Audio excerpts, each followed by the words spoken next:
네. 네, 감사합니다. 저희가 실시간을 네, 반갑습니다. 너라 TV를 시청하시는 애국 시민 여러분, 또 나라와 민족을 위해 깨어 기도하시는 애국 성도 여러분, 저희는 또 낮에 또 청와대 군수대학 광장에서 예배를 드리고 기자회견을 가진 후에 지금 또 텐트에서 인터뷰를 진행하도록 하겠습니다. 오늘 오전에는 또 특별한 기자회견이 있었습니다. 그 군수대학 광장에서 조국 임명을 철회하는 대학 교수님들의 시국 선언이 있었고, 그 시국 선언에서 마이크를 붙잡고 이 시대의 양심으로 나서신 교수님 한 분을 또 초청해서 인터뷰를 잠시 진행하도록 하겠습니다. 교수님, 간단하게 자기소개 좀 부탁드리겠습니다. 예, 부산대학교 한문학과에 근무하고 있는 김성진 교수입니다. 네, 교수님, 낮에 이렇게 청와대 군수대학 광장에서 교수님들의 시국선언이 있었다고 들었는데, 네. 제가 알기로는 약 3,400여 명의 교수님들의 동의가 있었다고 하는 얘기를 들었는데, 이렇게 시국선언을 하고 나시게 된 어떤 계기가 있으신가요? 시국선언을 누가 조직한 것도 아니고, 네. 이번의 시국선언은 마치 물결처럼 사람들이 마음이 하나하나 모여서 이렇게 3,400명 정도 현재 집계되어 있는 것만으로 3,400여 분이 교수님들이 동참을 했는데, 이것은 한국의 현대사에서 초유의 일입니다. 그 얘기는 우리 헌정사가 지금 말할 수 없는 충격 그리고 비극적인 상황으로 가고 있기 때문에 그래도 교육 현장에서 학생들에게 정의를 얘기를 하고 양심을 얘기를 하고 그리고 힘내서 열심히 살아라 이렇게 가르치는 교수님들이 지금은 교육의 위기이고 자유민주주의 위기이고 대한민국 우리 조국 대한민국의 위기다 이렇게 생각을 해서 자연 발생적으로 이렇게 모이게 된 것이다. 이렇게 우리가 이제 저녁에 해가 자연스럽게 지는 거죠. 우리가 아무리 바란다고 해서 해가 지는 것은 아니고 때가 되면 해가 지는 것처럼 시간이 되면 바닷물이 일려오는 것처럼 그런 물결처럼 여기저기에서 마음의 울분을 가지고 분노를 가지고 있었던 분들이 하나하나 모여서 3,400여 명의 교수님들이 서명에 동참하게 된 것입니다. 근데 제가 이렇게 보면서 참 현직 교수님으로 계시지 않습니까? 상당히 부담이 크셨을 텐데 또 어떻게 이렇게 마음 결단을 하고 이렇게 나서시게 돼? 그리고 또 그 많은 교수님들 중에서도 또 앞에 나오셔서 마이크까지 잡고 연설까지 하셨지 않습니까? 지식인이라고 하는 것은 또 저는 한문학을 가르치고 있는 사람으로서 선비는 유라고 하고 저는 사라고 합니다. 선비 유자는 사람인 옆에 쓰일 숫자가 있어요. 그 얘기는 사람에게 필요한 것을 행하는 것이 선비다. 사람들의 모임에. 그리고 사람이 가야 할 길을 가게 만드는 것이 도입니다. 그래서 도를 닦는다라고 하는 것도 결국은 사람이 가야 할 길을 가르쳐 주는 것이기 때문에 그런 사람이 가야 할 길을 지금 완전히 진흙탕으로 흙탕물로 만들고 있는 것이 그것도 대통령이라는 사람이 앞장서서 정의를 부정하고 하는 이 현실에 대해서 어차피 이렇게 박해를 받으나 저렇게 박해를 받으나 마찬가지이기 때문에 어쩌면은 이것이 예전에 그 종교를 위해서 순교했던 순교자처럼 우리는 교육자이기 때문에 교육의 바른 길을 학생들에게 제시하는 그런 순교자적 마음으로 네. 예, 섰습니다. 근데 뭐 어떤 뭐 박해가 있을지 불리한 점이 있을지는 모르지만 네네. 그건 있어도 있을 수도 없고 네. 내가 불법을 저지르는 게 아니고 맞습니다.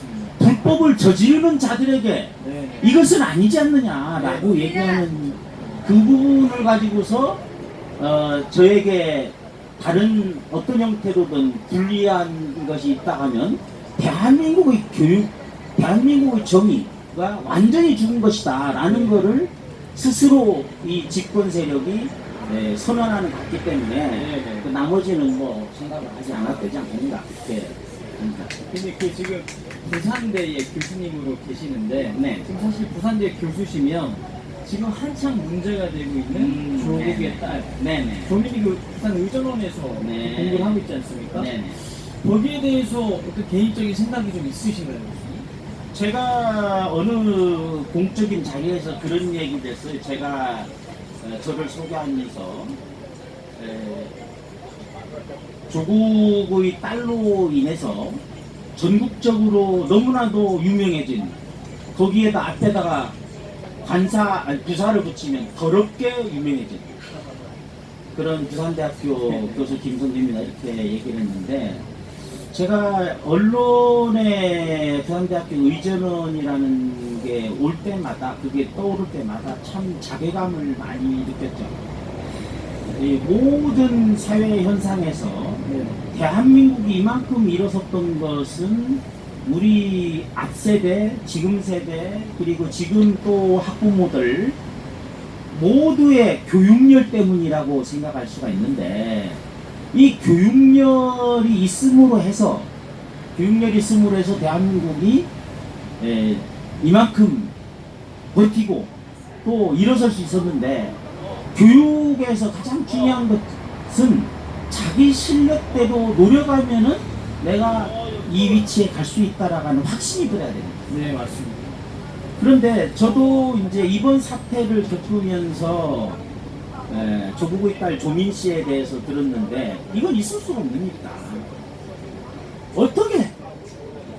어떻게 교육자, 부부가 교육자인데 가장 비교육적인 방법으로 자기의 자녀를 위해서 그렇게 스펙을 쌓도록 불법적인 방법으로 네, 그렇게 할 수 있었을까? 그리고 그것이 대상이 된 것이 다름 아닌 내가 봉직하고 있는 부산대학교, 나의 모교이자 나의 근무처인 부산대학교에서 그런 일이 벌어진 것에 대해서 나는 참으로 자괴감을 느끼지 않을 수가 없습니다. 내가 교수로서 학생들 앞에 자 우리 열심히 노력하면 여러분도 여러분이 원하는 대로 이룰 것이다 이렇게 얘기를 할 수 있어야 되는데 이것은 내가 열심히가 아니라 어떤 부모를 만나느냐 그것도 어떤 부모 그 중에서도 자녀를 위해서 내 아들을 내 딸을 위해서는 무슨 방법이라도 수단 방법을 가리지 않고 어떻게든 부와 명예의 대물림을 하겠다는 이 사악한 욕망에 사로잡힌 부모를 두지 않으면 그런 위치에 그러니까 합격할 수 없다. 이거는 말이 안 되는 거죠. 그게 단 한 명이라도 그런 부정입학자가 있었다고 하면 이거는 치욕적인 일입니다. 맞습니다. 그래서 이제 거기에서 뭐 불법이 없었다 그런 얘기들 한 것들이 하나하나 지금 드러나고 있지 않습니까? 네. 그러니까 거기 아주 중요하게 작용을 했던 표창장. 근데 그거를 얘기를 하더라고. 그 얘기를 네. 표창장이 뭐 늘 조국 씨가 얘기할 때 봉사를 했고 상을 받은 것은 맞다. 여기에 뭐가 빠졌냐면요. 봉사를 학교에서 공적으로 행한 봉사를 했는지 학교에서 봉사하는 사람들에게 다 상을 주는 건 아니에요. 네, 그리고 누가 줬는지 지금 결과적으로 보면 자기 엄마가 상을 준 거잖아요. 네. 그러니까 조국 씨의 말로만 보면 거짓은 아니에요. 봉사를 했고 상을 받았다. 그런데 학교 학교에서 필요로 하는 것은 총장이 주는 상이다. 총장이 공식적으로 주는 거. 그래서 입시에 이제 이 자소서를 낼 때 뭐를 하느냐 하면은 거기에 입증이 돼야 돼요. 그럼 예를 들어서 중국에서 유학원, 중국이라는 나라를 거면서 뭐 하지만 사례가 있으니까 예를 들어서 졸업장을 위조를 해가지고서 그렇게 입학을 했다. 그러면은 취소가 돼야 될 거 아니에요? 그러면 어떻게 이걸 입증을 합니까? 그래서 모든 서류는, 입학 관련 서류는 입학 관계자가 확인할 수 있어야 됩니다. 그 확인하려고 하면 뭐가 필요하겠습니까? 발급 날짜가 있어야 되고 발급 대장에 기록이 돼야 됩니다. 공식적인 방법으로 나간 거야만이 이게 상장으로서의 표창장으로서의 의미가 있는 거죠. 그런데 그렇지 않고 부모가 준 상이 어떻게 해서 총장상이냐고요. 맞습니다. 봉사를 한 것이 내가 거기 뉴스를 보니까 자기 엄마가 한 부분 그거 뭐 프로젝트에다가 그것도 원래 정해져 있어요. 석사과정 보조원, 연구보조원은 얼마, 그 다음에 박사과정 얼마, 이렇게 두 개 돼 있어요. 그런데 내가 보니까 더 받았더라고. 그래서 이게 도대체 뭐냐. 나는 자기 딸을 연구보조원으로 쓴 건 난 꿈에도 생각을 못했네. 그러니까 이거는 결국 뭐냐 하면 봉사를 하긴 했어요. 봉사를 했는데 자기 엄마를 위해서 봉사를 했고 상을 받긴 받았어요. 그런데 자기 엄마로부터 받았다. 이거는 조국은 거짓말을 하지 않았지만 사실은 상식적으로 볼 때, 사회적인 상식으로 볼 때 명백히 잘못을 한 것이고 거짓을 한 것이다. 이렇게 볼 수가 있습니다. 지금 말씀하신 것처럼 이제 교수님들이 일어나기 전에 먼저 고려대 학생들부터 일어났습니다. 네. 고려대 학생, 그리고 서울대 학생, 네. 오늘은 또 연세대까지 일어난다고 네. 해서 오후 7시에 이 서울연고대, 세계대학이 오후 7시에 동시에 촛불 집회를 각 학교에서 연다고 지금 계속해서 매스컴에 뜨고 있는데 부산대에 있는 분위기가 좀 어떤가요? 학생들이 어떤 자발적인 움직임이나 그런 것들이 좀 보이고 있는지. 지난번에 그 부산대에서도 시위가 있었습니다. 네. 학교에서 집회가 있었는데 네. 현재 학생들의 행동을 제어하는 가장 중요한 건 2mm 시위예요. 프레임. 네. 그래서 이 학생들이 선뜻 나서지를 못하는 겁니다. 무슨 얘기냐면 네. 예를 들어서 그 고려대학의 학생들이 내가 그 교내 집회하는 것을 유심히 봤는데 발언할 때마다 네. 우리는 좌도 아니고 우도 아니고 뭐 정치적인 것도 없고 이런 거를 굳이 이런 말 할 필요가 없는 거예요. 왜냐하면 이거는 교육에서 벌어지는 부조리한 상황을 얘기하는 것이기 때문에 거기에 좌가 있을 수 있고 우가 있을 수 없다. 네. 그런데 왜 굳이 좌도 아니고 우도 아니냐라는 얘기를 했느냐 하면 여기에 들어 해가지고 하는 거는 혹시나 보수 우파라고 하는 말을 들을까 싶어서 걱정을 했지 않느냐. 여기에는 그동안에 수십 년 동안 이미지 더 시위가 있었던 거예요. 보수는 수구 골통이다. 내가 단언컨대 지금 수구 골통은 보수가 아니라 이른바 진보를 자처하는 자들입니다. 맞습니다. 수구가 뭡니까? 옛것을 지키는 거죠. 이미 고르바초프 이후로 해서 이 사회주의와 공산주의는 이거는 허구에 불과하다는 것이 역사적으로 증명이 된 겁니다. 그래서 땅속에 묻혀 있어야 할 그러한 좌파 수구 그거를 고집하는 것이야말로 수구 골통이다. 그게 수구 골통 아니에요? 그런데 진보를 말만 하면 입만 열면 진보를 얘기해요. 진보라고 하는 것은 대한민국 사람들, 대한민국의 일부 몰지각한 지식인들이 만들어낸 말이라고 저는 생각합니다. 네. 진보가 아니에요. 진보라고 하는 건 뭐냐? 한 발짝 앞서 나가는 게 진보 아닙니까? 맞습니다. 나가야지. 좋은 방향으로 나가야 그게 진보지. 어떻게 무덤 속에 100년 전에 묻혀버린 마르크스 레닌주의에 아직까지 사로잡혀가지고서 그걸 고집하는 그것이 어떻게 진보냐. 그래서 이것은 문제다. 그래서 이 프레임을 완전히 깰 수 있는 이 상황이 바로 이 조국 사태다. 네, 맞습니다. 조국으로 인해서 이른바 진보를 자처하는 사람들의 민낯을 우리가 보게 된 것이죠. 낱낱이 드러나고 있습니다. 그래서 늘 얘기하듯이 조족조라고 얘기를 하는데 조족조 정도가 아니에요. 스스로 프랑스 혁명에서 단두대를 만든 사람이 단두대에 사라져갔습니다. 그거와 마찬가지로 조국은 자신이 한 말로서 자신을 스스로 판단하고 정죄하고 그리고 거기에 처단을 받아야 됩니다. 맞습니다.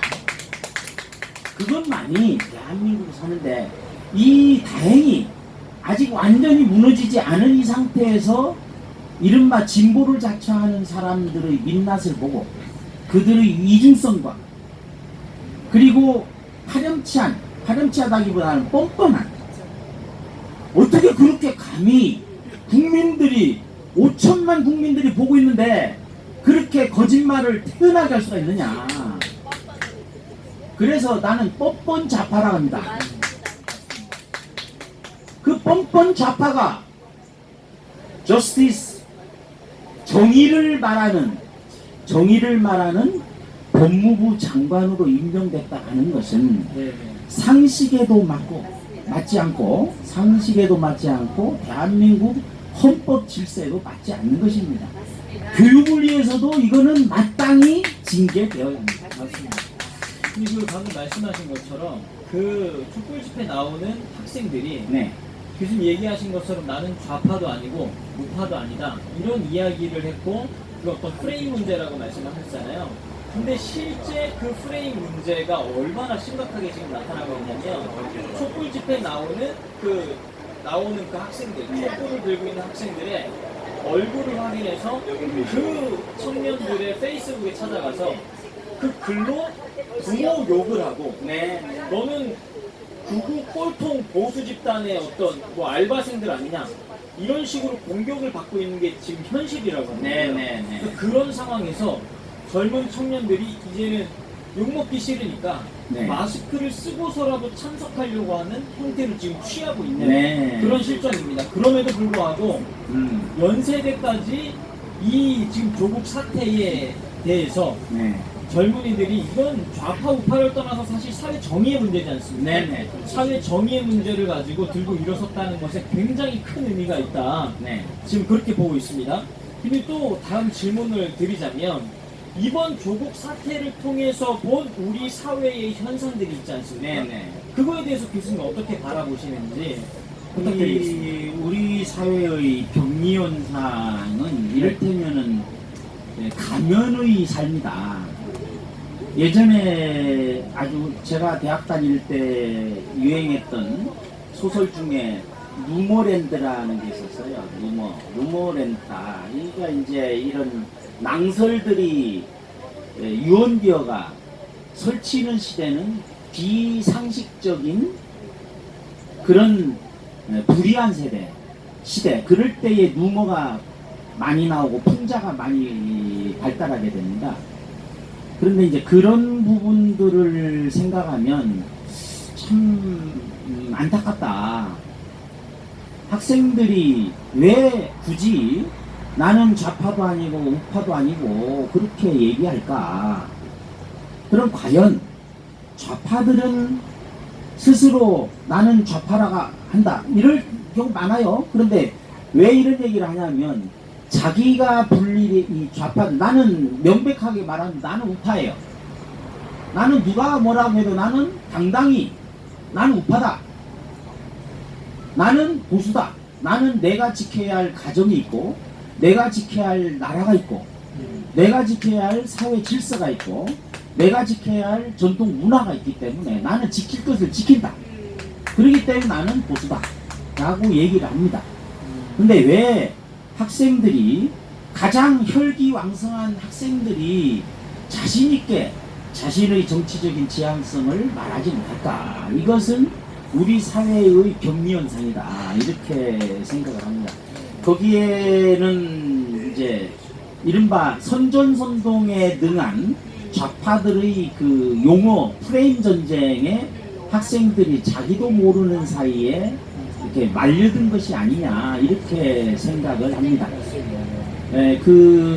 이제 단적인 예로 이런 거를 비유를 들어서 말하면 좋을지 모르겠네. 영국에 그 65년도에 68년도에 프랑스 파리에서 학생운동이 일어났습니다. 그때 그거를 68 운동이라고 얘기를 하는데 68혁명이라 할 때에 그 앞에 이제 앨리스 데일리라고 하는 영국의 유명한 이 스네크 사탄이 있었어요. 사탄 숭배 지르다. 사탄 흉배 중에서도 급이 높은 그 앨리스 데일리라고 베일리였나요? 네, 베일리입니다. 앨리스 데일리가 그때 얘기했던 10가지 전략이 다 지금 대한민국 사회에서 지금 수십 년이 지난 이 대한민국 이 사회에서 그대로 실현되고 있다. 그 10가지 전략을 내가 다 머릿속에 담아두지는 못했지만 핵심은 뭐냐 하면 가정에서는 부모의 권위를 무너뜨리고 그리고 전통 질서의 핵심적인 그 성에 관한 정체성을 무너뜨리고 그 중에 이제 동성애도 포함이 돼 있어요. 네, 맞습니다. 그래서 그 다음에 교회에서는 이 성직자들의 권위를 무너뜨리고 기존의 모든 것들을 파괴해서 가정을 무너뜨리고 국가를 무너뜨리고 종교 이대구를 무너뜨리는 요것을 주창했던 사람이 앨리스 베일리입니다. 근데 이제 이 사람의 주장이 지금 한결같이 이 대한민국에서 그대로 일어나고 있다는 사실에 경악하지 않을 수가 없습니다. 그때 유행했던 말이 뭐냐 하면 기성세대를 향해서 아더메이추라고 했어요. 아더메이추가 뭐겠습니까? 안 입고 더럽고 메스껍고 그 다음에 추접하고 유치하고 이런 식으로 해서 기존의 질서와 기성세대를 완전히 깔아뭉개는 말이 공공연하게 대학가에서 유행했다. 그러므로 해서 그런 현상이 유럽 사회를 완전히 휩쓸어 가지고서 그때부터 서서히 동성애의 이런 것들이 퍼져나갔습니다. 맞습니다. 그래서 이제 프랑스에서 영국을 거쳐가지고 미국이나 이런 쪽으로 퍼져나갔는데 내가 어느 사석에서 그런 얘기를 했습니다. 이대로 나가다가는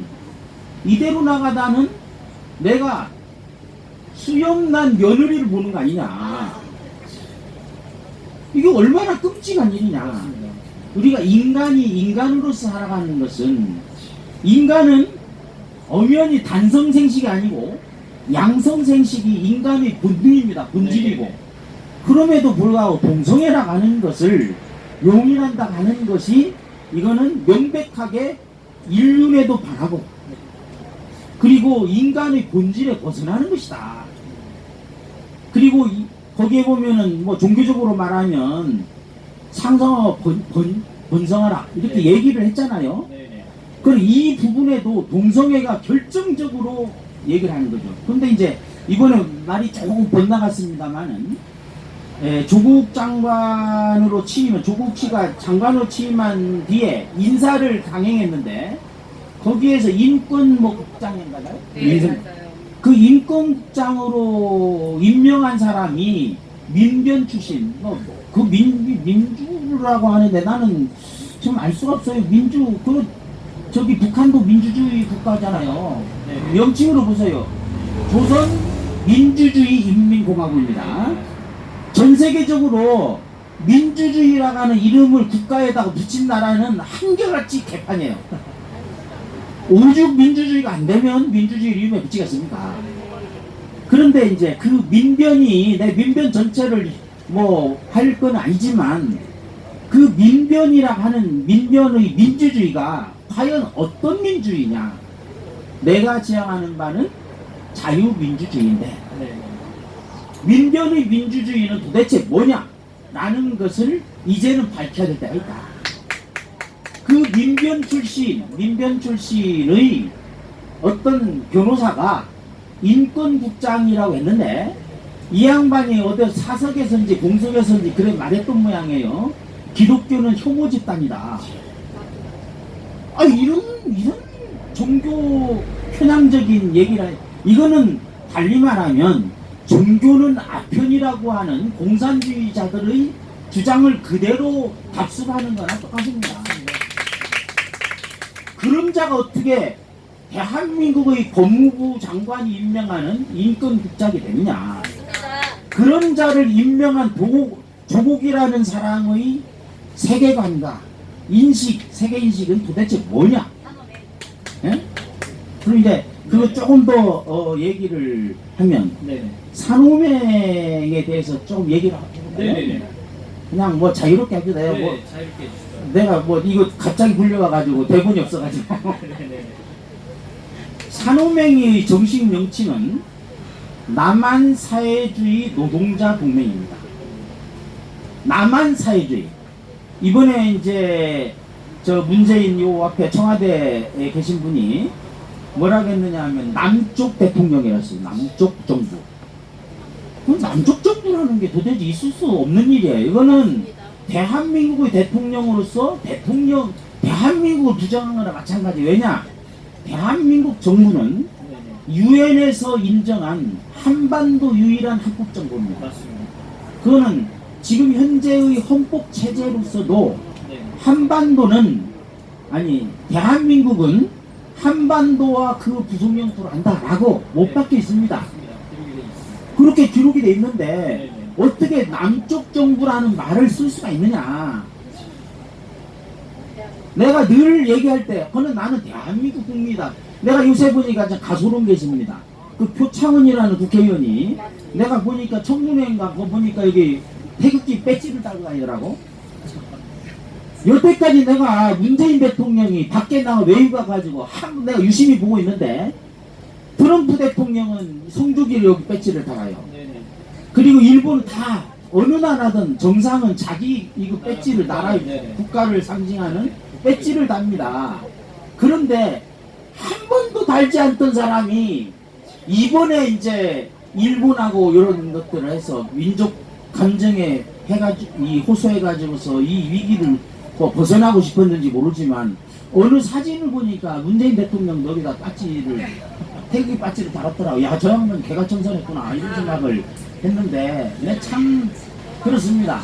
그리고 내도 태극기를 들었던 사람이지만, 표창원이라는 사람이 박근혜 대통령의 그 이상한 그림, 그거를 해가지고 그걸 갖고 표현의 자유라고 했던 사람이, 여태까지 태극기 세력을 구구 세력이라고 비판했던 사람이, 내가 말이에요, 지난번에 선거 때 교육감 선거 출마했었습니다. 그런데 TV 토론에서 내가 탄핵 반대를 한다고 태극기를 들었다. 그러니까 나를 뭐라냐, 극우 세력이라고 비판하는 거예요. 아니, 그래서 태극기를 든 거 가지고서 내 비판하던 사람들이 요즘에 형세가 다급하니까 태극기를 단다. 이거 웃기는 일 아니에요. 그러니까 여기에는 여태까지는 정의를, 자기네 멋대로 정의를 얘기를 하다가, 정의당에도 얘기를 하대. 정의당에서 이번에도 또 보니까 심상정 대표가 또 뭐 이렇게 손을 들어주더만, 그래서 야, 저 양반들 정의는 상황적인 것 같다. 그래서 이럴 때는 요게 정의고 이럴 때는 요게 정의고, 그래 뭐 하여튼 필요하면은 마음대로 갔다가 가는 게 정의구나, 그렇게 생각이 들더라마는, 그거는 그냥 개인적인 소견입니다. 어쨌든 뭐 내가 정의당을 뭐 비판할 생각 없고, 다만 그 행태, 자기 필요한 대로 정의를 멋대로 갖다 붙이는 그 정의는 아니다. 맞습니다. 사회 정의는 언제나 변함없이 갈 수 있는 것이 정의가 아니겠습니까? 그죠? 근데 이제 그런 부분들을 같이 우리가 얘기해야 되지 않느냐 그런 생각은 듭니다. 참 방금 말씀 듣다가 표창원이라고 하는 사람이 교수님한테 뭐 태극기를 들었으니까 구구 세력이다. 아니 그 사람이 직접 네. 나한테 얘기한 건 아니고 그 사람들이 네네네. 나보고 내 주변 사람들도 나보고 극우라고 얘기를 해요.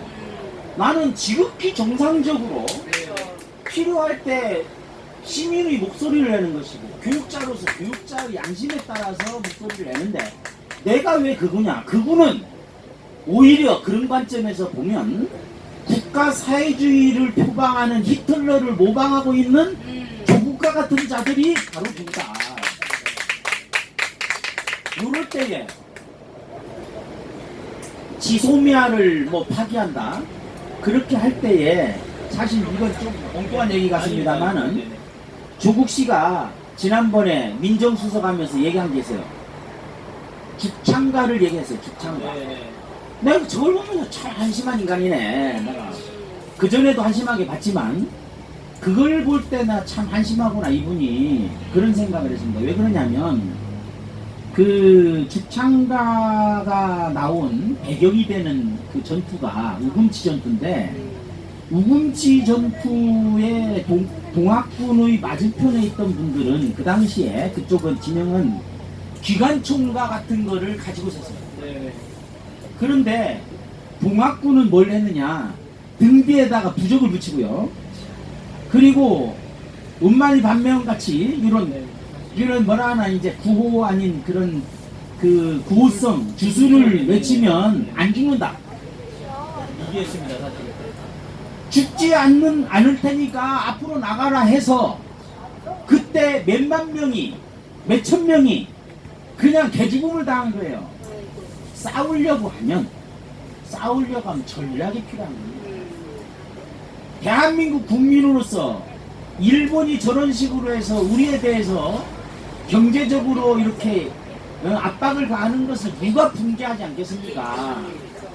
그러면 당연히 집권 세력은 뭘 준비해야 되냐?